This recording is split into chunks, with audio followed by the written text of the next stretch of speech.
Hello everyone, তোমরা সবাই কেমন আছো? আশা করি তোমরা সবাই ভালো আছো আর আমিও ভালো আছি। ভিউটা দেখে বুঝতেই পারছো এই জায়গাটা কোথায়। এইটা হলো আমাদের কুমোরটুলি।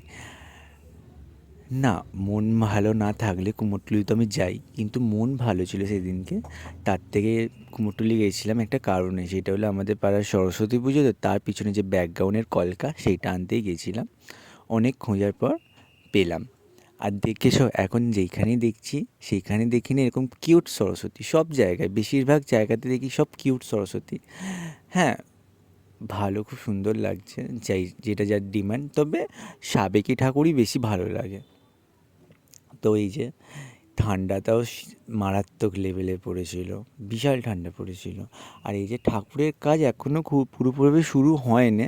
মানে অন্যবারে দেখি পুরো বিশাল ঠাকুর তৈরি হয়ে যায়, অনেক পরপর ঠাকুর থাকে, কিন্তু এখন দেখলাম অনেক ফাঁকা ফাঁকা, কারণ অনেক আগেই চলে গেছি না।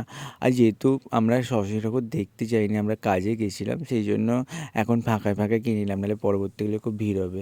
আর এই যে কুমোরটুলির এখানে কি একটা পুজো হচ্ছিলো, ঠাকুরও আসেনি, দেখলাম পুরো লাইট লাগিয়েছে, বেশ দারুণ লাগছে। ভিডিওটা কেমন লাগলো জানিও, ভালো লাগলে লাইক কমেন্ট